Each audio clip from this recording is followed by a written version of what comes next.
7. Rahmah El-Yunusiyah, Ibu Pendidikan Indonesia. Rahmah El-Yunusiyah adalah salah satu pelopor pendidikan di Indonesia. Dialah perempuan Indonesia pertama yang mendapat gelar kehormatan Syekhah dari Universitas Al-Azhar Kairo, Mesir. Bahkan mengikuti jejak Rahmah, Al-Azhar kemudian ikut mendirikan pendidikan khusus putri pada tahun 1950. Rektor Universitas Al-Azhar Mesir, Dr. Syekh Abdurrahman Taj dan timnya mengadakan kunjungan ke perguruan diniyah putri Padang Panjang yang didirikan dan dipimpin oleh Rahmah El-Yunusiyah. Lembaga pendidikan inilah yang kemudian menginspirasi berdirinya Kulliyatul Lil Banat. Karena terkesan dengan perguruan diniyah putri Padang Panjang, maka pada tahun 1957 Universitas Al-Azhar mengundang Rahmah ke Kairo. Ia menjadi tamu istimewa. Ketika itulah Rahmah dianugerahi gelar Doktor Honoris Causa oleh Al-Azhar dan berhak menyandang gelar Syekhah. Inilah gelar pertama yang diberikan Al-Azhar kepada seorang perempuan. Taufiq Ismail menulis Buya A.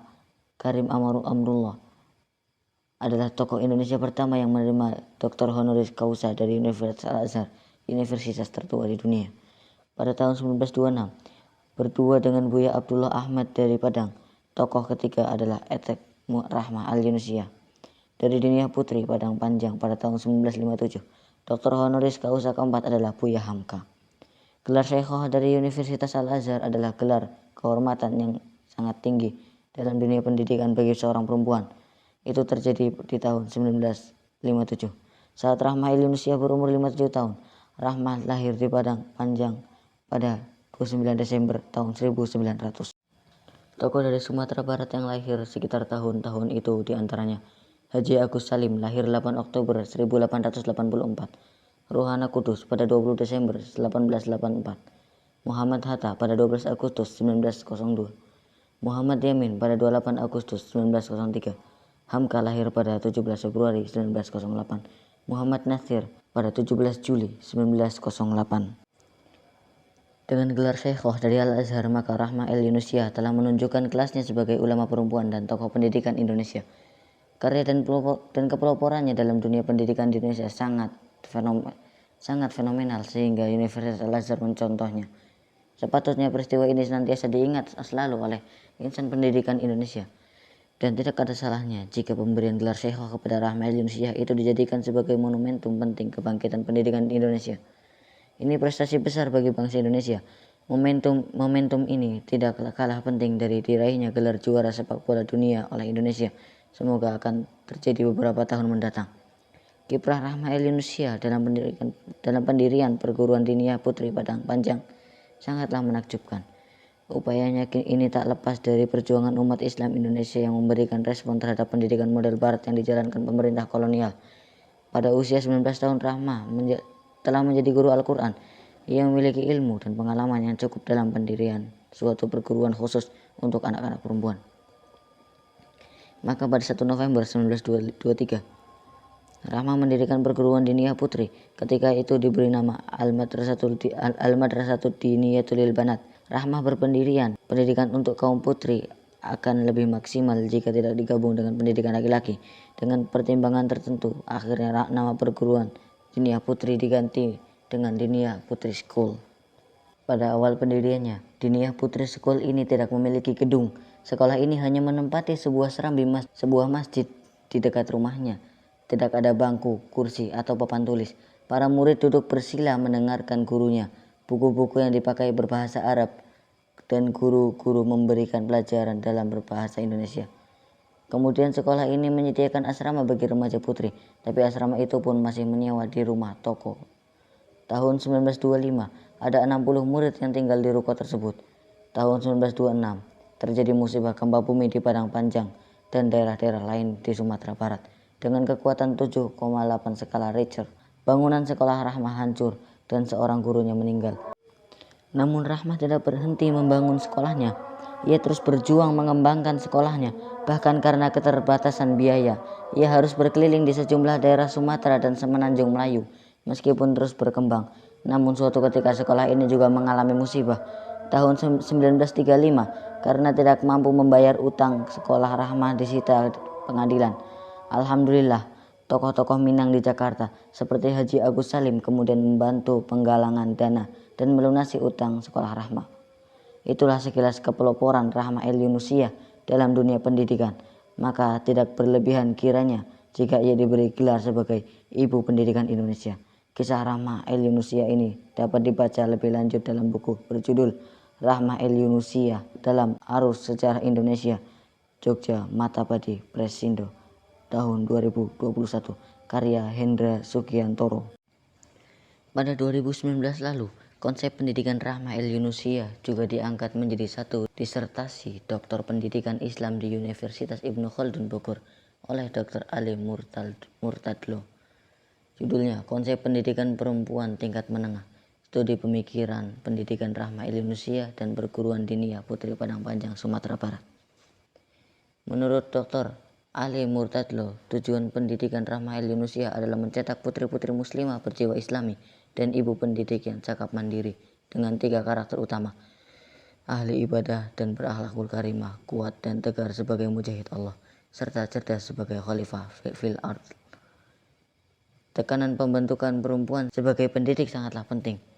Peran pendidik adalah begitu mulia dan strategis dalam menyiapkan generasi unggul ke depan. Karena itulah, perempuan dituntut untuk memiliki ilmu yang tinggi sehingga bisa menjalankan tugas sebagai pendidik dengan sebaik-baiknya. Rahma El Yunusiyah telah membuktikan bahwa perempuan Indonesia mampu berprestasi tinggi dalam keilmuan, pendidikan, politik, bahkan militer. Namun Rahma El Yunusiyah tetap menekankan pentingnya perempuan menjadi hamba Allah yang salehah. Semoga sekelumit kisah dan prestasi perjuangan Rahma El Yunusiyah ini bisa menginspirasi banyak perempuan muslimah lainnya untuk berprestasi lebih tinggi, meninggalkan fitrahnya sebagai perempuan. Amin. 8. Kiai Haji Aceng Zakaria, guru hebat, produk pendidikan lokal, kualitas internasional. Pada hari Ahad, tanggal 4 bulan April tahun 2021, saya diminta membedah buku berjudul Kiai Haji Aceng Zakaria, Ulama Persatuan Islam, karya Papan Irfan Fauzan, DKK, Bandung, Staipi, Garut Press 2021. Salah satu keunikannya di usianya yang ke-73 tahun. Ia telah menulis 103 judul buku. Kiai Aceng Zakaria adalah salah satu contoh guru dan ilmuwan hebat yang lahir dari pendidikan lokal, tetapi berkualitas internasional. Kiai Haji Aceng Zakaria lahir di Garut, Jawa Barat pada 11 Oktober 1948. Ayahnya Kiai Ahmad Kurhi, seorang ulama dari garis keturunan ulama terkenal di Garut. Kiai Haji As-Siddiq yang dikenal dengan sebutan Mama Sukarasa. Kiai Haji Aceng bukan saja dikenal sebagai aktivis organisasi, tetapi juga seorang ulama, pemimpin pesantren, pejuang, dan sekaligus penulis produktif. Saya mengenalnya sejak puluhan tahun lalu. Ia seorang kiai yang ramah. Beberapa kali saya menikmati jamuan makan khas di atas kolam rumahnya yang asri di kota Garut. Dibanding banyak ulama lain, tentu saja keunikan Kiai Aceng Zakaria adalah ketekunan dan kreativitasnya dalam menulis. Tidak mudah menulis 100 lebih judul buku di tengah berbagai kesibukan, perjuangan sebagai mubaligh dan pemimpin Persis. Meskipun tidak pernah mengenyam pendidikan formal di Timur Tengah, Kiai Aceng memiliki penguasaan bahasa Arab yang mumpuni. Dari 103 judul bukunya, 33 ditulis dalam bahasa Arab. Beberapa di antaranya bukunya termasuk kategori best seller, seperti Al-Hidayah fi Masail Fiqhiyah Al-Muta'arridah, Al-Muyassar fi Ilmin Nahwi, dan Al-Kafi fi Ilmi Sarfi. Kiai Aceng Zakaria tidak memiliki gelar akademik apapun. Secara formal, ia merupakan lulusan Madrasah Muallimin Persis Pejagalan Bandung. Tetapi dialah yang mendirikan perguruan tinggi Persis di kota Garut, yaitu Sekolah Tinggi Agama Islam Persis Garut. Model ideal. Menyimak kiprah dan karya ilmiah Kiai Aceng Zakaria bisa disebut seorang ulama produk pendidikan lokal tetapi berkualitas internasional. Buku ini memberikan informasi tentang proses pendidikan ideal yang dijalani Kiai Aceng Zakaria. Model ideal itu adalah top, yaitu tanamkan adab sebelum ilmu, atau utamakan ilmu-ilmu fardu ain dan pilih ilmu fardu kifayah yang tepat. Sejak masa kanak-kanak, Kiai Aceng dididik dengan adab yang tinggi oleh ayahnya, Kiai Ahmad Kurhi, yang juga dipanggil Abah Engku. Sang ayah dikenal sangat menekankan ketekunan dan kekhusyuan beribadah. Bahkan Abah Engku dikenal luas sebagai ulama tasawuf. Ia sering mengajarkan ilmu tasawuf bersumber dari kitab Hikam karya Ibnu Athaillah.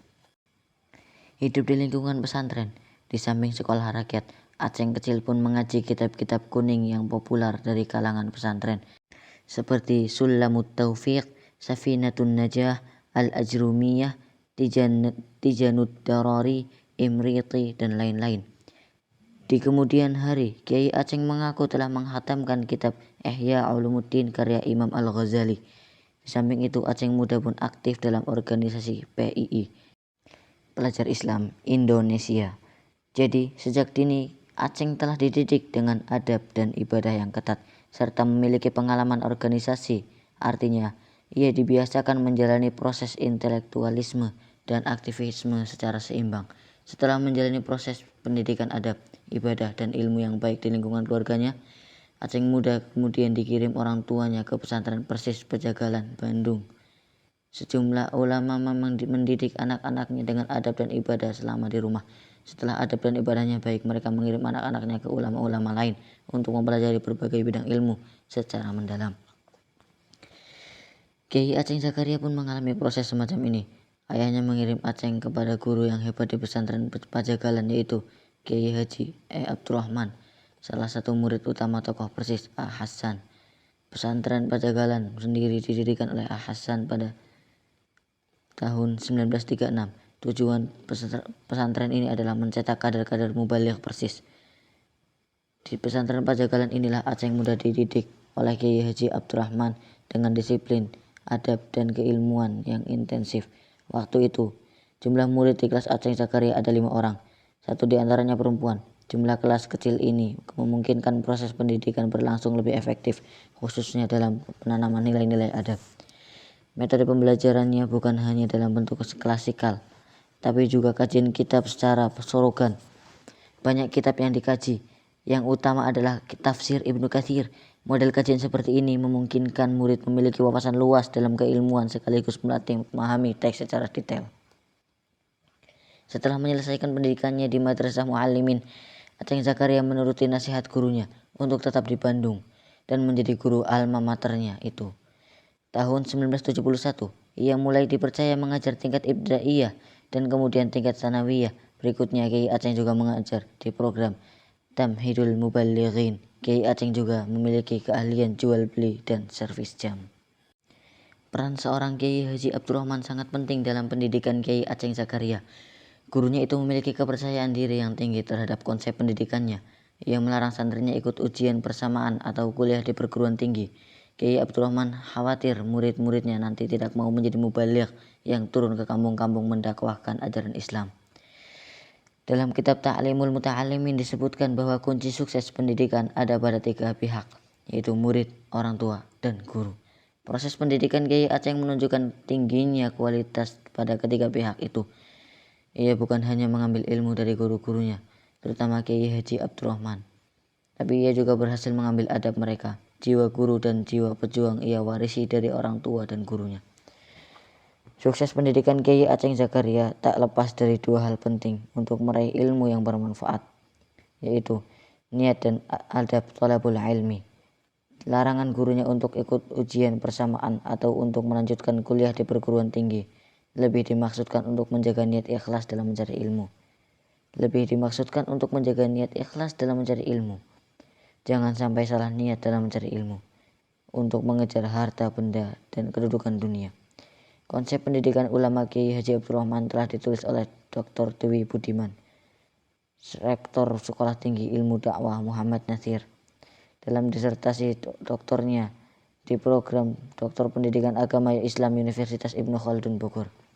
Akhirnya, terbitnya buku Kiai Haji Aceng Zakaria ini semakin menguatkan bukti bahwa umat Islam Indonesia terbukti memiliki model pendidikan ideal. Model inilah yang melahirkan ulama dan tokoh-tokoh besar seperti Buya Hamka, Muhammad Nasir, Kiai Haji Wahid Hashim, dan juga Kiai Aceng Zakaria. Saya berharap Persis mampu merumuskan model pendidikan ideal ini dan percaya diri untuk mewujudkannya. Dengan itu, insya Allah ke depan Persis akan melahirkan banyak ulama pemikir, dan pejuang seperti Kiai Aceng Zakaria, insya Allah. Poin ke-9 dari bab guru dan pendidikan guru, yaitu pesan perjuangan Kiai Haji Imam Zarkashi. Kiai Haji Imam Zarkashi, salah satu pendiri pesantren Darussalam Gontor Ponorogo, dikenal luas sebagai salah satu tokoh pendidikan terkemuka di Indonesia. Beliau adalah salah satu model guru terbaik. Beliau dikenal sebagai ulama yang sangat menekankan pada santrinya agar menjadi pejuang, yakni menjadi guru pejuang. Karya nyata pendidikannya telah dirasakan manfaatnya oleh jutaan orang. Banyak pemikiran dan nasihat berharga telah beliau sampaikan kepada para murid dan anak-anaknya. Tahun 2019 terbit sebuah buku berjudul Ajaran Kiai Gontor 72 Wejangan Hidup Kiai Haji Imam Zarkashi, ditulis oleh putra bungsunya Muhammad Ridho Zarkashi. Melalui artikel berikut ini, kita merenungkan satu poin penting dari sejumlah nasihat Kiai Haji Imam Zarkashi, bahwa hidup itu perjuangan. Hidup tanpa perjuangan bukan hidup namanya. Begitu petua penting Kiai Haji Imam Zarkashi. Selanjutnya kita simak untaian nasihat beliau tentang hidup dan perjuangan. Innal hayata aqidatun wa jihadun. Sesungguhnya hidup itu keyakinan dan perjuangan. Begitu pesan yang sering kita dengar. Hidup ini tak lain adalah perjuangan dan mempertahankan akidah. Hidup ini perjuangan. Kita tidak bisa memilih antara berjuang atau tidak berjuang. Selama kita ingin hidup, perjuangan itu mutlak dilakukan. Tanpa perjuangan, kita akan mati dalam kehidupan. Hanya saja yang perlu kita bedakan adalah kepentingan siapa yang kita perjuangkan dan bagaimana kita memperjuangkannya. Sebagai orang pesantren, berjuanglah untuk kemaslahatan orang banyak. Jangan hanya berjuang untuk kepentingan diri sendiri. Bondo, bahu, pikir, harta, tenaga, pikiran untuk kemaslahatan umat. Kemanfaatan kita di dunia ini ditentukan dari cita-cita kita bersama orang banyak. Harga kita ditentukan oleh seberapa luas cita-cita kita, perjuangan kita tersebut. Nilai kita diukur oleh seberapa banyak kepentingan umat yang kita perjuangkan. Satu orang yang memperjuangkan kepentingan 1000 orang, nilainya akan sama dengan 1000 orang itu. Sebaik-baik manusia adalah bermanfaat untuk orang banyak. Syarat untuk bisa memperjuangkan kepentingan orang banyak adalah selalu berpikir bahwa apa yang bisa saya berikan bukan apa yang bisa saya ambil. Berjasalah, tapi jangan minta jasa. Supaya nafas perjuangan kita panjang, yang perlu kita amalkan adalah keikhlasan. Hanya kepada Allah lah kita menggantungkan harapan dari perjuangan kita. Pesan Kiai Haji Imam Zarkashi, bahwa hidup adalah perjuangan, penting untuk kita renungkan. Ini juga adalah salah satu nasihat Luqman Al-Hakim kepada anaknya. Wahai anakku, dirikanlah sholat dan tegakkanlah kebaikan serta cegahlah kemungkaran. Quran Surat Luqman ayat 17. Sangat berbahaya jika seorang umat atau bangsa telah padam api perjuangan dalam dirinya. Pada 17 Agustus 1951, tokoh integrasi NKRI Muhammad Nasir menulis artikel berjudul Jangan berhenti tangan mendayung. Jangan berhenti tangan mendayung, nanti arus membawa hanyut. Melalui artikelnya ini, Nasir mengkhawatirkan kondisi manusia Indonesia yang mulai dijangkiti penyakit bakhil keringat, bakhil waktu, dan merajalela sifat serakah. Orang bekerja tidak sepenuh hati lagi. Orang sudah keberatan memberikan keringatnya sekalipun untuk tugasnya sendiri. Kata Muhammad Nasir, orang sudah mencari untuk dirinya sendiri, bukan mencari cita-cita yang di luar dirinya. Lampu cita-citanya sudah padam kehabisan minyak. Programnya sudah tamat. Tak tahu lagi apa yang akan dibuat. Untuk meraih kebahagiaan dunia dan akhirat memerlukan perjuangan yang berat. Nabi kita Muhammad SAW memperingatkan bahwa surga itu diselimuti hal-hal yang sifatnya tidak disukai manusia. Sebaliknya, neraka diselimuti hal-hal yang menyenangkan syahwat manusia. Karena itu, sangatlah tidak sehat kondisinya jika kehidupan lembaga, organisasi, atau kehidupan berbangsa dan bernegara sudah didominasi oleh budaya pragmatisme dan materialisme. Rakyat diajarkan untuk menghitung-hitung pengorbanannya dengan imbalan di dunia. Tidak tampak lagi keikhlasan dalam perjuangan. Lebih memilukan ketika para pendidik didorong untuk meninggalkan prinsip mengajar sebagai sebuah perjuangan. Prinsipnya diganti, mengajar adalah kerja dan kerja harus ada imbalan materinya. Guru bukan lagi dianggap atau menganggap dirinya sebagai pejuang, sebagai mujahid intelektual, tetapi guru ditempatkan atau menempatkan diri sebagai tukang ngajar bayaran. Maka dari hari ke hari, semakin tak terdengar lagi untayan kata-kata indah dalam himne guru. Engkau bagi pelita dalam kegelapan, engkau laksana embun penyejuk dalam kehausan, engkau patriot pahlawan bangsa tanpa tanda jasa. Kini kehidupan masyarakat kita seolah-olah dipenuhi dengan nuansa pemujaan materi secara berlebihan. Semua dianggap harus ada imbalannya di dunia ini berupa materi. Dunia politik pun diwarnai dengan perebutan jabatan secara berlebihan. Konon katanya, begitu selesai pesta pilihan lurah atau kepala desa, sekian banyak anggota tim ses sudah mengantri untuk menjabat jabatan di berbagai struktur kelurahan atau badan usaha milik desa. Perjuangan memerlukan nafas panjang. Selain keikhlasan, sebagai syarat agar panjang nafas di perjuangan kita, Kiai Haji Imam Zarkasi juga memberikan resep lain, yakni jangan berkecil hati menghadapi masa depan. Kata beliau, dalam hidup ini akan selalu ada masalah, ujian, dan cobaan. Jangan menghindari masalah jika harus terjadi. Jangan meninggalkan masalah jika harus dihadapi. Selesaikan masalah, ujian, dan cobaan itu dengan tenang. Nah, berbesar hati ketika menghadapi masalah dan cobaan hidup. Itulah kunci kesuksesan masa depan. Ingatlah bahwa masa depanmu masih cerah. Datangnya masalah justru sebetulnya untuk mendidik kita, melatih kesabaran kita, menuntut kesungguhan kita, dan untuk memperkuat karakter kita. Orang bijak mengatakan, orang lemah dihancurkan oleh masalah, tetapi orang yang kuat dicerahkan oleh masalah. Demikian salah satu nasihat berharga dari Kiai Haji Imam Zarkasi. Semoga bisa kita amalkan. Amin. Bab yang keempat, pendidikan menengah. Yang pertama, inilah capaian pendidikan terpenting untuk tingkat SMP. Pada hari Selasa, tanggal 12 bulan 7 tahun 2022, saya mengisi acara rapat kerja pimpinan dan guru-guru satu sekolah Islam tingkat SMP di Kota Depok. Ketika itu saya sampaikan bahwa tujuan pendidikan yang utama untuk jenjang SMP adalah menyiapkan para siswa menjadi orang dewasa atau mukallaf. Usia rata-rata siswa SMP adalah 12-15 tahun. Ada kisah menarik di zaman Rasulullah SAW seputar usia 15 tahun ini. Diriwayatkan oleh Abdullah bin Umar radhiyallahu an. Sesungguhnya Rasulullah SAW memanggil saya agar hadir ke hadapan beliau menjelang perang Uhud. Ketika itu saya berusia 14 tahun dan beliau tidak mengizinkan saya ikut berperang. Kemudian beliau memanggil saya untuk hadir ke hadapan beliau menjelang perang Khandaq ketika saya berusia 15 tahun dan beliau mengizinkan saya berperang. Nafi' berkata, saya datang kepada Umar ibn Aziz yang merupakan khalifah pada waktu itu dan menyampaikan riwayat tersebut. Ia berkata, usia ini, yakni 15 tahun, adalah batas antara anak-anak dan dewasa. Dan khalifah memerintahkan kepada para gubernurnya untuk memberikan tunjangan kepada siapa saja yang telah mencapai usia 15 tahun.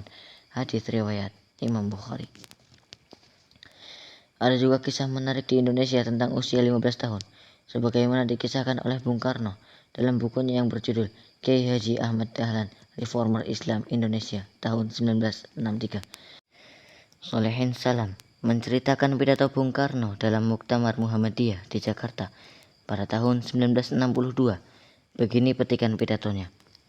Tatkala umur 19 tahun, saya simpati kepada Kiai Ahmad Dahlan sehingga mengintil atau mengikuti kepadanya. Tahun 1938, saya resmi menjadi anggota Muhammadiyah. Tahun 46, saya minta jangan dicoret nama saya dari Muhammadiyah. Tahun 62, saya berkata, moga-moga saya diberi umur panjang oleh Allah Subhanahu wa Ta'ala. Dan jikalau saya meninggal, supaya saya dikubur dengan membawa nama Muhammadiyah atas kain kafan saya.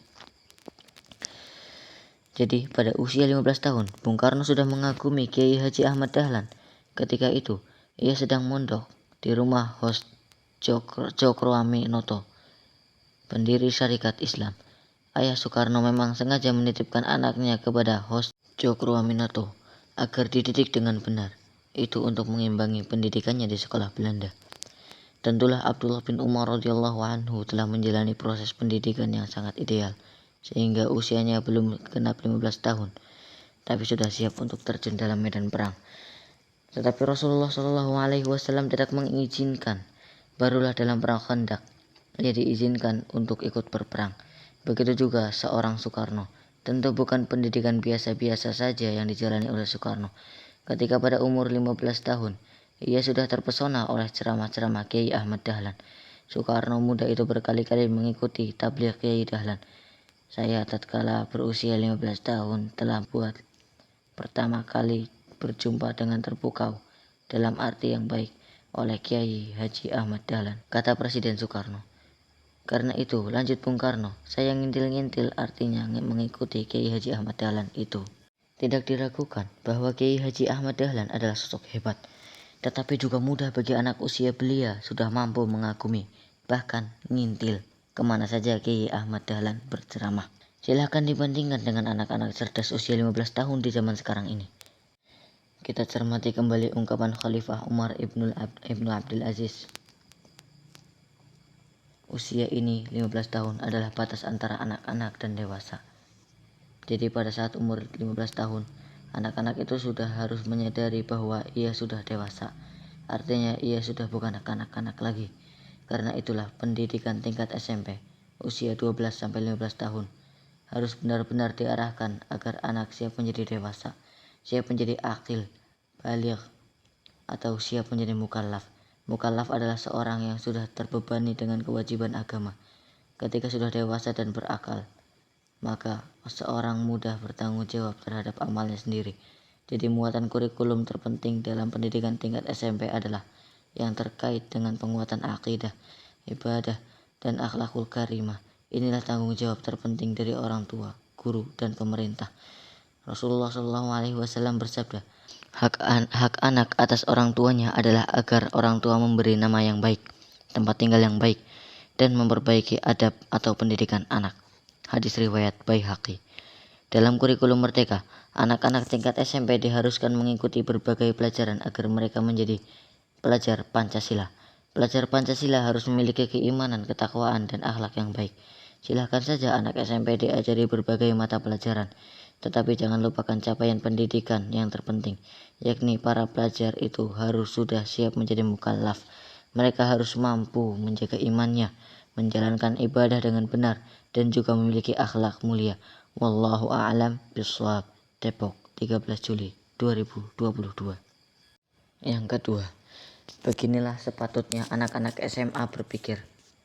Pada hari Ahad, tanggal 17 bulan 4 tahun 2022, saya berkesempatan hadir dalam acara presentasi makalah para santri Pristak 2 Angkatan 4 melalui media daring Pristak, yakni Pesantren for the Study of Islamic Thought and Civilization, adalah pendidikan tingkat SMA pesantren At-Taqwa Depok. Dari judul-judul makalah para santri itu tergambar tingkat dan corak pemikiran para santri yang rata-rata berumur 15-16 tahun. Presentasi makalah itu dilakukan 4 kali.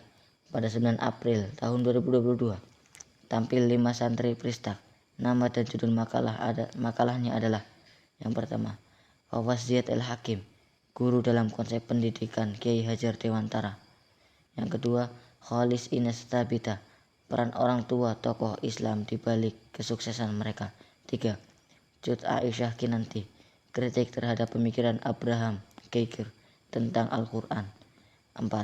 Aisyah Zahra Ghaisani, budaya ilmu di Andalusia, kebangkitan dan keruntuhannya. Dan 5. Nazwa Asifah Zahra, Rahmah El-Yunusia, teladan bagi muslimah Indonesia. Esoknya 10 April tahun 2022 tampil pula 5 santri setelahnya.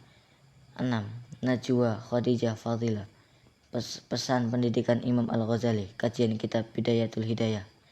7. Salma Mufidah Aqila, relasi antara kemajuan dan agama, studi perbandingan Barat dan Islam. 8.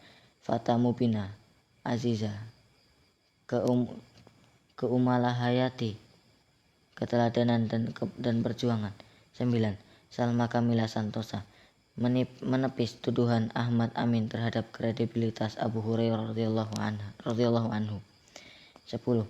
Dan Dawud Syarif, pemikiran pendidikan Ahmad Hasan dan implementasinya di Indonesia. Pekan depannya, 16 April tahun 2022, 6 santri lainnya tampil menyajikan makalah. 11. Fawaz Amar Narain, kritik terhadap pluralisme agama menurut Adian Husaini. 12. Nabila, Tazkiyatun Nafs dalam perspektif Said Nursi. 13. Yasmin Amira Salsabila, meneladani kisah para ulama dalam menuntut ilmu. 14. Abdullah Hadi Taqiyuddin, konsep kebahagiaan menurut Imam Al-Ghazali, kajian kitab Kimiyatus Sa'adah. 15. Subhan Ramadan, metode pendidikan Imam Syafi'i, urgensi adab dan ilmu. Dan 16. Niswa Fatihah Rizkia, pandangan Buya Hamka tentang kemuliaan perempuan. Terakhir 17 April, 5 santri tersisa menutup rangkaian presentasi tahap ketiga ini. 17. Jamilah Afifah Rahmah, problematika feminisme dalam memandang kebebasan perempuan. 18. Aditya Sapurta, ayat-ayat cinta dalam tafsir Al-Azhar. 15. Ishkarima, relasi dakwah dan seni pada masa awal Islamisasi di Indonesia. 12. Hanun Hilmiyah Hazimah, meneladani kemuliaan Fatimah Az-Zahra. Dan 21. Muhammad Rama Sutanto, peran perjuangan host Cokroaminoto melawan kolonial Belanda. Menurut Direktur Pristak Ada Abid Al-Ghifari, karya para santri setingkat SMA ini merupakan terobosan penting. Para santri telah membuktikan bahwa di usia muda mereka dapat menyajikan karya tulis pada masalah-masalah penting dan menyangkut kemaslahatan masyarakat secara luas. Ia mengakui banyak yang memberikan apresiasi bahwa pada usia belia, anak-anak itu telah melahirkan karya ilmiah yang termasuk berat. Di Pristak, selain penekanan pada penanaman akhlak yang baik dan adab, santri-santri sudah dibiasakan untuk ngaji kitab, membaca buku-buku penting yang bermanfaat, menulis dan berdiskusi. Ini tentu bukan satu hal yang sederhana, tetapi guru-guru meyakini bahwa santri Pristak sudah menginjak usia dewasa. Mereka sudah perlu dibekali kedewasaan berpikir, bukan hanya memikirkan masa depannya, tetapi juga berlatih memahami persoalan umat dan masyarakat. Kata Ahda yang juga penulis buku berjudul Bunga Rampai Sejarah Perjuangan Umat Islam Indonesia. Alhamdulillah, kami sangat bahagia dan bangga melihat santri-santri Pristak 2 mampu mempresentasikan makalah dengan baik. Mudah-mudahan ikhtiar dan ijtihad ini bisa terus dijaga dengan sinergi yang baik antar guru, santri, dan juga orang tua, sehingga karya-karya yang bermanfaat akan terus lahir bagi umat, ungkap Dr. Muhammad Ardiansyah, Mudir Pesantren At-Taqwa, Depok. Seorang wali santri yang juga dosen psikologi menyatakan bahwa menulis artikel ilmiah bukan perkara yang mudah bagi kebanyakan orang, apalagi sampai mempresentasikannya di hadapan para orang tuanya. Tetapi di usia mereka yang masih belasan tahun, para santri Pristak At-Taqwa sudah dididik berpikir dalam kerangka ilmiah yang mumpuni, mencari berbagai sumber yang signifikan dan mengorbankan waktu istirahatnya. Dalam acara penutupan presentasi makalah para santri Pristak itu, saya menyampaikan, setelah berjalan sebanyak 4 angkatan, maka saya semakin yakin bahwa Pristak adalah model ideal pendidikan tingkat SMA. Para jenjang ini, mereka sudah dewasa sehingga mereka sudah dididik sebagai orang dewasa. Disiapkan kemandirian pemikirannya dan sikapnya. Kehadiran Pristak dimulai tahun 2016. Direktur Pristak yang pertama adalah Dr. Muhammad Alwi Alatas, pakar sejarah yang kini menjadi dosen International Islamic University Malaysia dan At-Taqwa Colek Depok. Sejak awal konsep Pristak setelah kami konsultasikan dengan Profesor Wan Muhnor Wan Dawud di Kuala Lumpur. Sebab Pristak memang kami maksudkan menjadi model pendidikan berbasis adab pada tingkat SMA. Di pesantren At-Taqwa Depok ada 3 jenjang pendidikan. Pesantren Solintas Al-Islami tingkat SMP, Pristak tingkat SMA, dan At-Taqwa College tingkat perguruan tinggi. Sejak tahun 2020, pesantren At-Taqwa Depok mengambil bentuk sekolah terbuka. Para santri terdaftar di SMP dan di sekolah negeri yang ditunjuk oleh pemerintah. Sementara di pesantren, mereka mengikuti model pendidikan pada 3 jenjang tersebut. Insya Allah ke depan, model seperti ini akan menjadi model pendidikan secara nasional, sebab model pendidikan seperti inilah yang sejalan dengan konsep pendidikan Islam dan juga merupakan realisasi dari amanah Undang-Undang Dasar 1945 Pasal 31 Ayat 3. Model pendidikan seperti inilah yang insya Allah akan melahirkan generasi gemilang yang akan memimpin umat dan bangsa di masa depan. Semoga Allah senantiasa membimbing kita di jalan yang lurus. Amin. Lanjut, poin yang ketiga. Makalah para santri Pristak memicu perbincangan di Malaysia. Makalah para santri Pristak Pesantren At-Taqwa Depok yang dipresentasikan pada bulan April 2022 dinilai berbagai pihak sebagai hal yang tidak lazim untuk anak-anak seumur 15-16 tahun. Judul-judul makalah mereka yang terpampang di poster presentasi makalah para santri Pristak Pesantren At-Taqwa Depok menarik banyak komentar, termasuk dari pakar dan warga Malaysia. Prof. Wan Muhnor memasang komentar dalam Facebooknya. Alhamdulillah, saya tumpang bangga dan bahagia dengan perkembangan anak-anak didikan dan teman-teman di Pristak ini. Semoga terus diberkati. Amin. Dalam serangkaian komentar di satu akun Facebook Malaysia, terdapat sejumlah komentar yang mengagumi tajuk-tajuk makalah para santri Pristak itu. Berikut sejumlah contohnya. Macam tajuk tesis. Depa ni generasi para wali songo. Padu sangat dah level adik-adik ini. Moga pendidikan di Malaysia mencontohi. Yang penting amalan membaca buku dipupuk sejak kecil. Insya Allah boleh jadi macam anak-anak nih. Begitulah beberapa komentar tentang judul-judul makalah para santri Pristak angkatan keempat itu. Ada baiknya kita simak lagi judul-judul makalah yang pernah ditulis oleh para santri Pristak angkatan pertama sampai keempat. Total ada 55 judul makalah.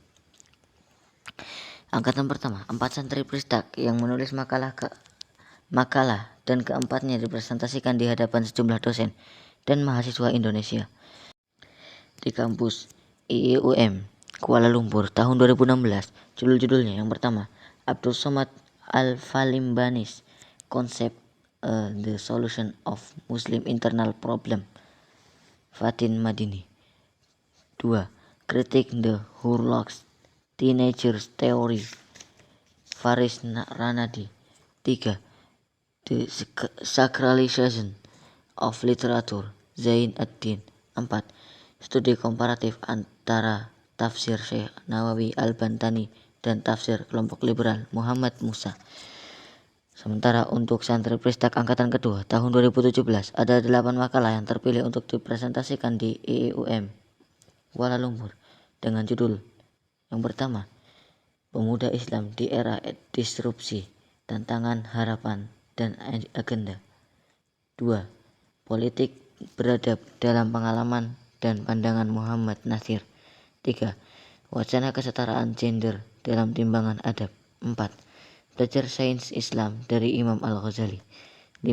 Tauhid dan kekuasaan menurut Ismail Razi Al-Faruqi. 6. Ada berdakwah Kiai Haji Ahmad Dahlan, visi dan pengalaman. 7. Kebijakan ekonomi Umar bin Abdul Aziz. 8. Kiprah ilmuwan muslim untuk peradaban dunia. Santri Pristak angkatan ketiga menulis 22 makalah. Berikut nama santri dan topik makalahnya. Pertama, Raihan Zikri Hakim, Tafsir Ayat Pendidikan Syekh Nawawi Al-Bantani. 2. Muhammad Nabil Abdurrahman, Pendidikan Integral Muhammad Nasir, Solusi bagi Pendidikan Nasional. 3. Nuswatul Adibah, Pendidikan Indonesia Era Revolusi Industri 4.0 dalam Pandangan Islam. 4. Muhammad Abdurrahman As-Sajjad, Keteladanan Dakwah Hamka. 5. Nailufar Al-Bari, Peran Persis dalam Pendidikan Islam di Indonesia. 6. Atifa Arantisi, Pemikiran Ibnu Khaldun tentang Ilmu dan Guru. 8. Faisal Nabil Purnomo, Model Pendidikan Muhammad Al-Fatih. 9. Faisal Rahmat Hidayat, Islamisasi dan Perubahan Sosial Masyarakat Indonesia. 10. Sofia Hafidhah Irfan, Orientalis dan Sejarah Islam. 11. Yasmin Khairun Nisa, Rohana Kudus dan Perjuangannya. 12. Alimah Pia Rashida, Kiprah Pesantren dalam Perubahan Sosiopolitik di Masa Kerajaan Islam. 13. Ali Sina Al-Bashiri, Wacana Islam Liberal Medsos, kajian kritis. 14. Muhammad Irfan Hakim, konsep agama menurut HM Rasjidi. 15. Aditama Prima Mahadika, pemikiran Pancasila Kasman Singo Dimejo. 16. Faiz Abdurrahman, keteladanan kepemimpinan Umar ibn Khattab. 17. Aufa Aziza, peran Harun Ar-Rasyid dalam pengembangan ilmu pengetahuan. 18. Umar Tariq Ramadan, pengaruh Zionisme di masa Sultan Abdul Hamid II dan keturunan Turki Utsmani. 19. Syuhda Fakhrun Nisa, kiprah perempuan dalam peradaban Islam. 20. Az-Zahra Azka Salsabila, keluarga dalam perspektif feminisme dan Islam. 21. Zahra LGBT, perspektif feminisme dan Islam. Gaista Zahira Putri, feminisme dari problem Kristen Barat hingga dekonstruksi syariah. Sedangkan santri Pristak angkatan keempat menulis 21 makalah. Berikut nama santri dan judul makalahnya. Fawad Ziyad Al-Hakim, guru dalam konsep pendidikan Ki Hajar Dewantara. 2. Khalisah Inas Sabita, peran orang tua tokoh Islam di balik kesuksesan mereka. 3. Cut Aisyah Kinanti, kritik terhadap pemikiran Abraham Jaeger tentang Al-Quran. 4. Aisyah Zahra Ghaisani, budaya ilmu Andalusia, kebangkitan dan keruntuhannya. Dan 5. Nazwa Asifah Zahra, Rahmah El-Yunusia, teladan bagi muslimah Indonesia. 6. Najida Khadijah Fadila, pesan pendidikan Imam Al-Ghazali, kajian kitab Bidayatul Hidayah. 7. Salma Mufidah Akhilah, relasi antara kemajuan dan agama, studi perbandingan Barat dan Islam. 8. Fatah Mubina Aziza, Keumalah Hayati, keteladanan dan perjuangan. 9. Salma Kamila Santosa, menepis tuduhan Ahmad Amin terhadap kredibilitas Abu Hurairah radhiyallahu anhu. 10. Dan Dawud Syarif, pemikiran pendidikan Ahmad Hasan dan implementasi di Indonesia. 11. Fawaz Ahmad Narain, kritik terhadap pluralisme agama menurut Adian Husaini. Nabila, Tazkiyatun Nafas dalam perspektif Said Nursi. 13. Yasmin Amira Salsabila, meneladani kisah para ulama dalam menuntut ilmu. 14. Abdul Hadi Taqiyuddin, konsep kebahagiaan menurut Imam Al-Ghazali, kajian kitab Kimiyatus Sa'adah. 15. Subhan Ramadan, metode pendidikan Imam Syafi'i, urgensi adab dan ilmu. 16. Siswa Fatihah Rizkia, pandangan Niswa Fatihah Rizkia, pandangan Buya Hamka tentang kemuliaan perempuan. 17. Jamila Afifah Rahmah, problematika feminisme dalam memandang kebebasan perempuan. 18.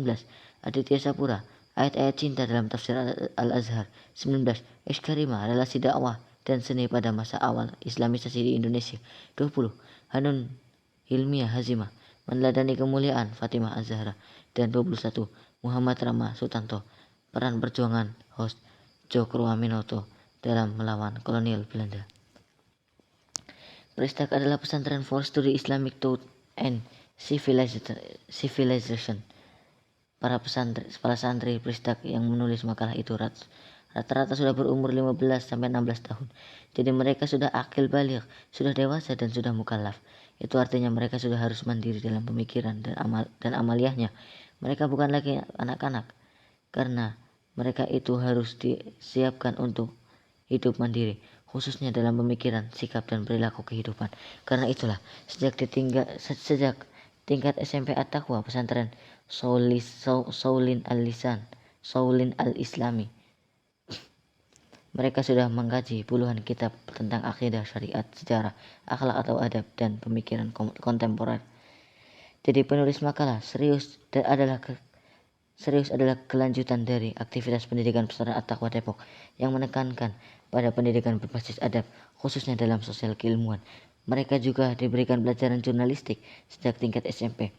Di samping pelajaran rutin berupa diskusi buku, para guru juga memberikan bimbingan untuk penulisan karya ilmiah.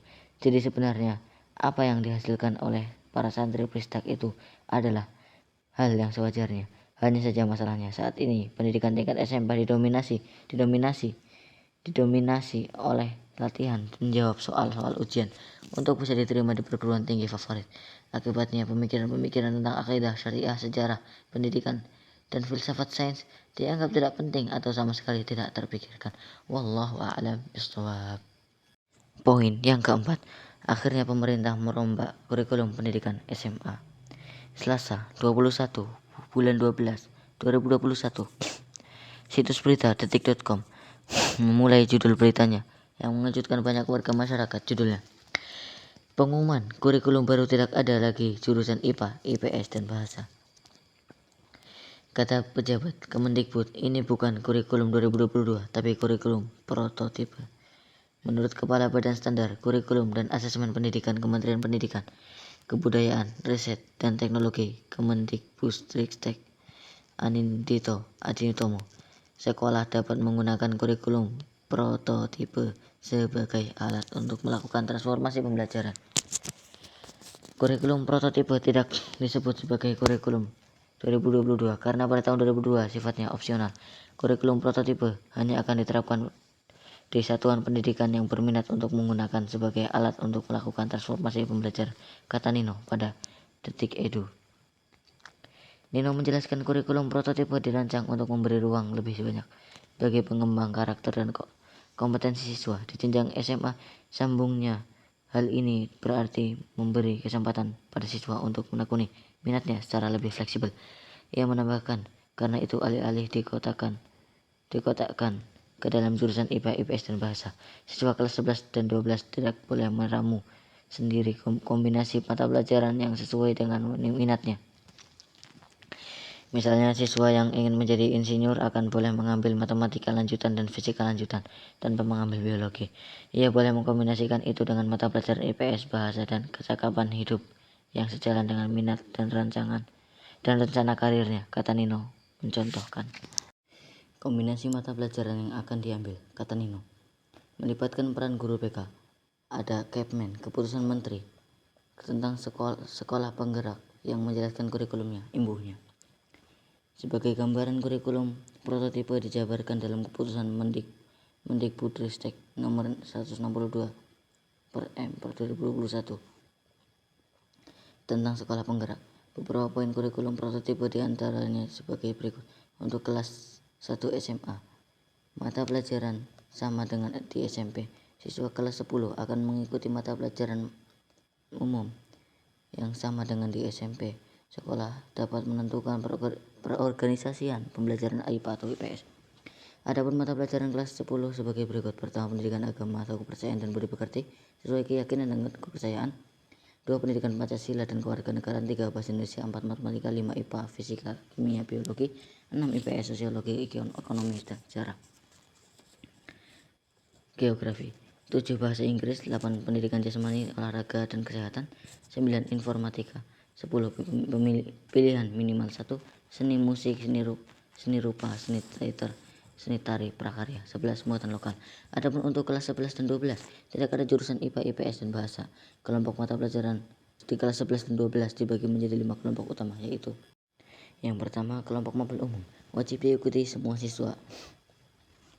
Yang kedua, kelompok mapel MTK dan IPA. SMA wajib menyediakan minimal 3 mapel di kelompok ini. 3, kelompok mapel IPS. SMA wajib menyediakan minimal 3 mapel di kelompok ini. 4, kelompok mapel bahasa dan budaya. Dibuka sesuai sumber daya yang tersedia di SMA. 5, kelompok mapel vokasi dan prakarya. Capaian pembelajaran mapel vokasi dikembangkan SMA bersama dunia kerja dan sesuai dengan potensi kebutuhan sumber daya manusia di SMA. Misalnya, sekolah yang ditetapkan pemerintah sebagai sekolah keolahragaan dapat membuka kelompok mapel seni dan olahraga sesuai sumber daya di SMA. Adapun mata pelajaran kelas 11 dan 12 sebagai berikut. Mata pelajaran umum. Pertama, pendidikan agama atau kepercayaan dan budi pekerti sesuai keyakinan dan kepercayaan. 2, pendidikan Pancasila dan kewarganegaraan, bahasa Indonesia. 3, matematika. 4, bahasa Inggris. 5, pendidikan jasmani, olahraga, dan kesehatan. 6, sejarah. 7, pilihan minimal 1, seni musik, seni rupa, seni teater, seni tari. Kelompok mata pelajaran 1, MIPA, fisika, kimia, biologi, informatika, matematika tingkat lanjut. 2, IPS, yakni sosiologi, ekonomi, geografi, antropologi. 3. Bahasa dan budaya, yakni bahasa Indonesia tingkat lanjut, bahasa Inggris tingkat lanjut, bahasa Korea, bahasa Arab, bahasa Mandarin, bahasa Jepang, bahasa Jerman, bahasa Prancis. 4. Vokasi dan prakarya, yakni prakarya membatik, servis elektronik, desain grafis, dan lain-lain sesuai sumber daya tersedia. 5. Muatan lokal. Nino mengatakan kurikulum prototipe tersebut sedang diterapkan secara terbatas di 2.500-an sekolah di seluruh Indonesia melalui program sekolah penggerak. Demikianlah berita tentang perubahan kurikulum pendidikan tingkat SMA yang dijelaskan oleh pejabat Kemendikbudristek. Sengaja kita paparkan agar panjang berita itu, agar kita mendapat gambaran yang cukup jelas tentang perubahan tersebut. Tentu saja ini berita penting bagi para pelaku pendidikan. Jika dicermati, penetapan kurikulum prototipe itu merupakan kelanjutan dari konsep Merdeka Belajar dan Kampus Merdeka yang sudah digulirkan terlebih dahulu. Bisa dipahami Mendikbud yang sangat paham tantangan dunia teknologi informasi tentu berusaha membuat perubahan kurikulum agar lebih sesuai dengan tantangan dunia kerja. Hanya saja dalam perspektif pendidikan Islam, kurikulum prototipe itu masih belum menunjukkan keseriusan dalam perwujudan tujuan utama pendidikan nasional, yaitu membentuk manusia beriman, bertakwa, dan berakhlak mulia. Iman, takwa, dan akhlak mulia sepatutnya menjadi syarat utama untuk masuk ke perguruan tinggi atau masuk dunia kerja. Setelah itu, iman, takwa, dan akhlak mulia dikuatkan dengan penguasaan berbagai mata pelajaran yang mengarahkan siswa SMA untuk menguasai bidang keilmuan atau profesi tertentu. Silakan para profesional, para guru, dan orang tua menentukan mata pelajaran apa saja yang memang diperlukan. Dalam hal ini, kebijakan kurikulum prototipe tampak lebih fleksibel dan lebih baik dengan menyerahkan masalah ini kepada para guru atau orang tua. Guru dan siswa dipersilakan untuk memilih sendiri sejumlah mata pelajaran yang memang diperlukan untuk kelanjutan kuliah atau pekerjaan yang akan ditekuninya. Akan tetapi, sebaiknya apapun kurikulum, persoalan utama pendidikan kita adalah pada kualitas guru. Serahkan saja soal kurikulum ini kepada guru-guru berkualitas. Insya Allah mereka lebih paham kondisi murid-murid mereka sendiri. Bahkan di era disrupsi, kebijakan soal kurikulum ini pun sudah sepatutnya diserahkan kepada para orang tua sebagai pendidik sejati bagi anak-anaknya. Tugas pemerintah adalah membantu percepatan para orang tua agar bisa menjadi guru sejati bagi anak-anaknya. Wallahu a'lam bishawab. Poin yang kelima, masih perlukah pendidikan tingkat SMA? Kurikulum prototipe untuk pendidikan tingkat SMA yang baru ditetapkan Mendikbudristek tentu dimaksudkan untuk kebaikan para murid SMA. Pun kurikulum itu juga tidak dipaksakan tetapi sifatnya opsional. Kurikulum prototipe hanya akan diterapkan pada satuan pendidikan yang berminat untuk menggunakannya sebagai alat untuk melakukan transformasi pembelajaran. Begitu kata Kepala Badan Standar Kurikulum dan Asesmen Pendidikan Kementerian Pendidikan Kebudayaan Riset dan Teknologi Kemendikbudristek Anindito Aditomo. Kurikulum prototipe memang sempat memicu banyak diskusi di berbagai media. Pasalnya ada perubahan yang cukup signifikan dalam kurikulum pendidikan setingkat SMA di kelas 11 dan 12. Tidak ada lagi jurus IPA, IPS, dan bahasa, tetapi ditekankan kepada peminatan. Menurut Nino, kurikulum prototipe dirancang untuk memberi ruang lebih banyak bagi siswa, mengembangkan karakter dan kompetensi siswa di jenjang SMA. Sambungnya kali ini berarti memberi kesempatan pada siswa untuk menekuni minatnya secara lebih fleksibel. Siswa kelas 11 dan 12 boleh meramu sendiri kombinasi mata pelajaran yang sesuai dengan minatnya. Misalnya siswa yang ingin menjadi insinyur akan boleh mengambil matematika lanjutan dan fisika lanjutan tanpa mengambil biologi. Ia boleh mengkombinasikan itu dengan mata pelajaran IPS, bahasa, dan kecakapan hidup yang sejalan dengan niat dan rencana karirnya, ujarnya. Begitulah gambaran singkat perubahan kurikulum SMA, khususnya pada kelas 11 dan 12. Tentu kita percaya bahwa pemerintah bermaksud baik dengan melakukan perubahan kurikulum tersebut. Era disrupsi memang memaksa perubahan yang seringkali tak terduga dan tak beraturan, bahkan mungkin mengejutkan. Sebenarnya sudah cukup banyak gagasan dan uji coba berbagai model pendidikan tingkat SMA ini. Di awal-awal Nadiem Makarim menjabat sebagai Mendikbud, beredar sebuah video di YouTube tertanggal 28 November 2019 tentang ceramah Nadiem Makarim yang menyampaikan keharusan adanya 4 mata pelajaran di SMA, yaitu yang pertama bahasa Inggris, 2 coding atau programming, ketiga statistik, 4 psikologi. Video ini tampaknya merupakan ceramah Nadiem sebelum menjadi Mendikbud RI. Saat itu Ada juga usulan dari Ikatan Guru Indonesia (IGI) yang meminta Mendikbud memangkas jumlah mata pelajaran di sekolah untuk SMA. Misalnya IGI mengusulkan hanya 6 mata pelajaran yang diajarkan. Ada juga yang menyatakan bahwa kurikulum sekarang memang sudah waktunya diganti karena lebih berbasis pada konten pelajaran teori ketimbang aplikasi atau terapan. Usulan lain datang dari Kak Seto bahwa sekolah sebaiknya 3 hari saja dalam sepekan. Tapi kata Kak Seto itu pilihan, bukan pemaksaan. Menelaah berbagai gagasan dan usulan tentang pendidikan tingkat SMA, sebenarnya perlu pernyataan yang lebih mendasar lagi. Masih perlukah jenjang pendidikan SMA? Jika tujuan pendidikan tingkat SMA adalah sebagai persiapan untuk masuk ke perguruan tinggi, maka diintegrasikan saja pada pendidikan tingkat SMA itu jenjang pendidikan tinggi. Sebab anak-anak SMA itu rata-rata sudah berusia 15 sampai 18 tahun. Dalam pandangan Islam, itu sudah usia dewasa. Maknanya pendidikan untuk anak-anak SMA adalah pendidikan orang dewasa, andragogi. Itulah yang sebenarnya disebut pendidikan tinggi. Bentuknya semacam pendidikan matrikulasi atau pendidikan pra-universitas. Waktunya bisa setahun atau bisa juga 2 tahun, tergantung pada keperluan pada program studi yang diambilnya di perguruan tinggi.